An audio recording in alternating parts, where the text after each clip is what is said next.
Phronesis investor academy के इस brand new video में आप सभी का स्वागत है।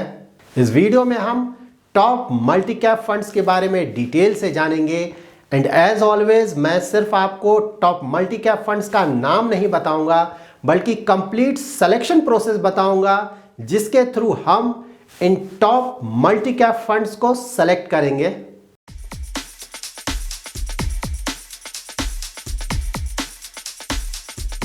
सबसे पहले हम ये जानेंगे कि ये मल्टी कैप कैटेगरी क्या होता है। मल्टी कैप कैटेगरी के फंड्स अपने टोटल एसेट का एटलीस्ट 25% लार्ज कैप स्टॉक्स में, एटलीस्ट 25% मिड कैप स्टॉक्स में and at least 25% small cap stocks में करते हैं। मल्टी कैप कैटेगरी के फंड्स को काफी रिस्की माना जाता है क्योंकि इन फंड्स का at least 50% investment mid cap and small cap stocks में होता है। अगर आपको मल्टी कैप फंड्स में अपना इन्वेस्टमेंट करना है तो आप ये इंश्योर करें कि आपका इन्वेस्टमेंट होराइजन एटलीस्ट 10 इयर्स जरूर हो और साथ ही रिस्क प्रोफाइल एग्रेसिव हो। So now let's start our detailed selection process of top multi cap funds.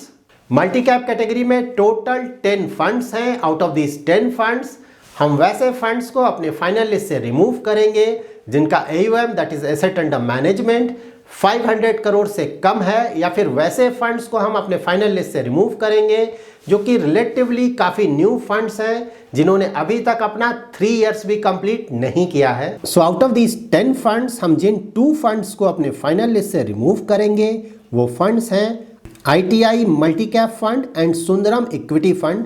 ये दोनों फंड्स रिलेटिवली न्यू फंड्स हैं जिन्होंने अभी तक 3 इयर्स कंप्लीट नहीं किया है और साथ ही अगर आप इन दोनों फंड्स का 1 ईयर का परफॉर्मेंस भी देखें तो ये दोनों फंड्स 1 ईयर होराइजन में अपने बेंचमार्क को बीट नहीं कर पाए हैं। So now we are left with 8 multi cap funds.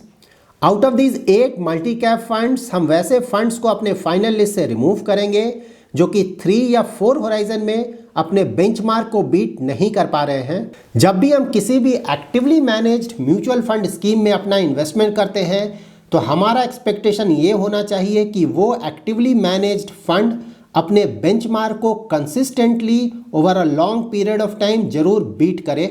So out of these 8 funds हम जिन फंड्स को अपने फाइनल लिस्ट से रिमूव करेंगे बिकॉज ऑफ अंडर परफॉर्मेंस वो फंड्स हैं BNP परिवास multi cap fund, ICICI Pru multi cap fund and Nippon India multi cap fund.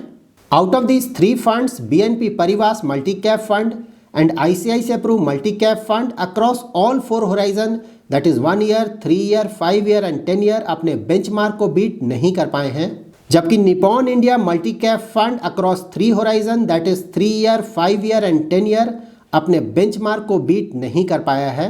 So now we are left with our top 5 multi cap funds। ये all 5 funds performance wise अच्छे funds हैं क्योंकि इन्होंने consistently अपने benchmark को beat किया है। Now हमें मल्टी कैप कैटेगरी का अपना टॉप फंड सेलेक्ट करना है। उसके लिए आउट ऑफ दीज 5 फंड्स हम वैसे फंड्स को अपने फाइनल लिस्ट से रिमूव करेंगे जो अपने बेंचमार्क को 3 या 4 होराइजन में एटलीस्ट 2% से बीट नहीं कर पा रहे हैं। So out of these 5 funds हम जिन फंड्स को अपने फाइनल लिस्ट से रिमूव करेंगे वो फंड्स हैं Baroda multi cap fund, Invesco India multi cap fund and Principal multi cap growth fund.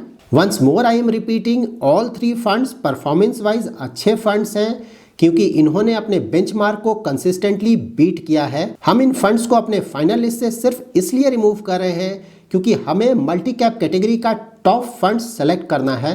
So now we have got our top 2 multi cap funds. First fund is Mahindra Manulife multi cap Badhat Yojana and second fund is Quant active fund. इन दोनों funds ने अपने benchmark को across all horizons बड़े margin से beat किया है। So performance wise ये दोनों फंड्स मल्टी कैप कैटेगरी के टॉप फंड्स हैं। ना हम इन दोनों फंड्स का डिटेल्ड एनालिसिस करेंगे जिससे कि हमें ये पता चल सके कि हमारे इन्वेस्टमेंट के लिए कौन सा फंड ज़्यादा सुटेबल है। So let's start with basic details of these 2 funds. इन दोनों फंड्स के डायरेक्ट प्लान का एक्सपेंस रेशियो ऑलमोस्ट इक्वल है और साथ ही इन दोनों फंड्स के portfolio price to earning and portfolio price to book में भी ज़्यादा डिफरेंस नहीं है। ना हम इन दोनों फंड्स के मार्केट कैप एलोकेशन को चेक करेंगे। मार्केट कैप एलोकेशन वाइज भी इन दोनों फंड्स में ज़्यादा डिफरेंस नहीं है। इन दोनों ही फंड्स ने लार्ज कैप स्टॉक्स में सबसे बड़ा एक्सपोजर लिया है और mid cap and small cap stocks में भी मोस्टली इन दोनों फंड्स ने सेम प्रोपोर्शन में इन्वेस्टमेंट किया है। नाउ हम इन दोनों फंड्स का सेक्टर एलोकेशन चेक करेंगे। सेक्टर एलोकेशन वाइज इन दोनों फंड्स में बड़ा डिफरेंस है। दोनों फंड्स ने फाइनेंशियल सेक्टर में मेजर इन्वेस्टमेंट किया है।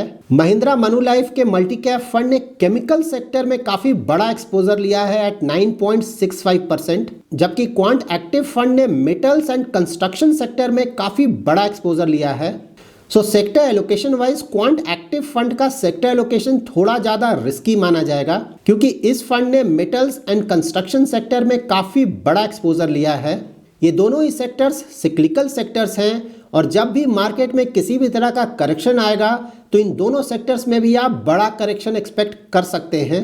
नाउ हम इन दोनों फंड्स के स्टॉक पोर्टफोलियो को चेक करेंगे। Mahindra Manulife multi cap Badhat योजना का अगर आप स्टॉक पोर्टफोलियो देखें तो इनका स्टॉक पोर्टफोलियो काफ़ी अच्छा है, like SBI, Reliance industries, Kotak Mahindra bank, Infosys, Maruti Suzuki, ICICI bank. साथ ही इस फंड ने किसी भी पर्टिकुलर स्टॉक में मेजर एक्सपोजर नहीं लिया है, तो इस फंड का स्टॉक पोर्टफोलियो भी वेल डाइवर्सिफाइड है। और अगर आप क्वांट एक्टिव फंड का स्टॉक पोर्टफोलियो देखें तो इस फंड के टॉप होल्डिंग्स में कुछ ऐसे स्टॉक्स हैं जिन्हें रिलेटिवली ज़्यादा रिस्की माना जाएगा, लाइक वेदांता में इनका काफ़ी बड़ा एक्सपोजर है 9.69%।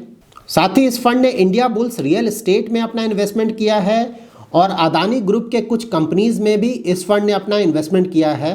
क्वांट एक्टिव फंड का ITC में भी काफ़ी बड़ा एक्सपोजर है 9.04%। Mahindra Manulife multi cap Badhat योजना का अगर आप टॉप 10 होल्डिंग्स देखें तो out of total asset in top 10 holdings में टोटल एसेट का सिर्फ 30% इन्वेस्ट किया गया है, जबकि क्वांट एक्टिव फंड ने अपने टोटल एसेट का इन टॉप 10 होल्डिंग्स में 57% इन्वेस्ट किया है। So relatively Quant active fund का स्टॉक पोर्टफोलियो कॉन्सेंट्रेटेड है। So after this detailed analysis ये क्वाइट क्लियर है कि Mahindra Manulife multi cap fund के relative to Quant active fund का जो सेक्टर एलोकेशन और स्टॉक पोर्टफोलियो है वो रिलेटिवली ज़्यादा रिस्की है।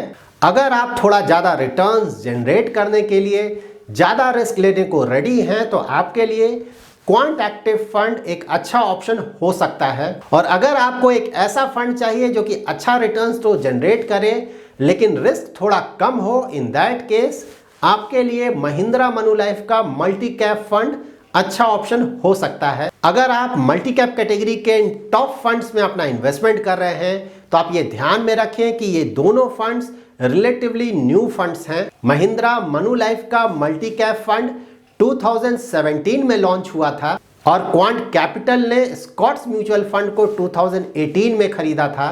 क्वांट म्यूचुअल फंड के किसी भी इक्विटी फंड में आप अपना इन्वेस्टमेंट करने से पहले ये ध्यान में रखें कि क्वांट म्यूचुअल फंड का जो भी रिटर्न्स आया है वो मोस्टली आया है कोरोना पैंडेमिक के बाद, जो मार्केट में मेजर करेक्शन आया था और उसके बाद जो बुल रन आया है, उस बुल रन में इस म्यूचुअल फंड कंपनी ने काफ़ी अच्छे रिटर्न्स जनरेट किए हैं। लेकिन अगर आप क्वांट म्यूचुअल फंड या स्कॉट्स म्यूचुअल फंड का परफॉर्मेंस देखें 2019 या उससे पहले, तो इनका परफॉर्मेंस बिल्कुल भी अच्छा नहीं था। सो नाउ क्या हमें मल्टी कैप कैटेगरी के फंड्स में इन्वेस्टमेंट करने की ज़रूरत है?